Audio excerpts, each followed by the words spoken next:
Lee Jung-soo is an automobile salesperson heading back for Seoul when the recently opened Hado Tunnel collapses over him, trapping him inside the car underneath the rubble of concrete and steel. With little reception, Jang-soo manages to contact emergency services for help. As news of the tunnel collapse reaches his wife, Se-hun, as rescuers set up camp outside the relatively intact portal of the tunnel, a local news crew tries to contact Jang-soo for a special interview but is interrupted by the rescue chief Kim Dae-kyung, who berates them for their disregard of Jang-soo's life for their ratings. Under the advice of Dae-kyung, Jung-soo must conserve the phone's battery to remain in contact and to ration to water bottles and a birthday cake originally meant for his daughter Soo-jin, in order to stay alive long enough while Dae-kyung inspects the darkened tunnel, only to realize they were close to Jung. However, the tunnel began to cave in further, narrowly burying him and his colleague as they managed to escape. The vibrations of the collapse leads Jung-soo to spot the number 3 on the ventilation fan. Dae-kyung uses this as a reference point to devise a plan for workers to both excavate through the tunnel and drill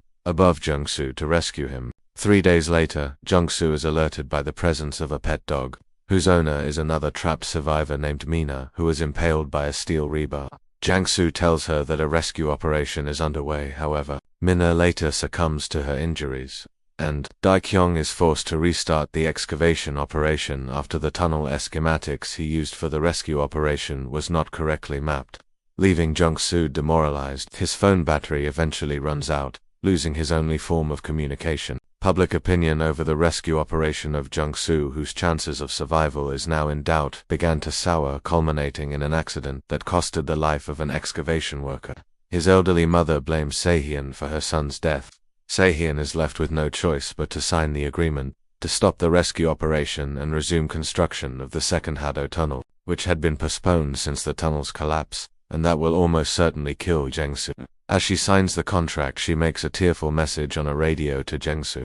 In his last-ditch attempt, Dae-kyung lowers himself through the drill hole using the sound detector to locate Jang-soo. Simultaneously, Jang-soo crawls back to Mina's car and sounds the horn, alerting Dae-kyung as he tries to stop the explosion, but the workers detonate the explosives planted inside the second Hado Tunnel, and the resulting vibrations sent rubble raining down above and seemingly burying Jung. Rescuers were able to dig through the tunnel, finally reaching the now barely conscious Jung-soo, along with Mina's pet dog after being trapped in the tunnel for 35 days. Dae-kyung, wanting to protect Jung-soo from the journalists as he is being carried on the stretcher, yells out a profanity speech to dissuade them from asking questions, but Jung-soo nonetheless affirms praise for their operation. Dae-kyung is subsequently sent on a desk job. Jung-soo, now recovered from his injuries, sits in the passenger seat as Se-hyun drives through the tunnel, emerging out into the sunlight much to his relief. Thanks for watching. Follow for more.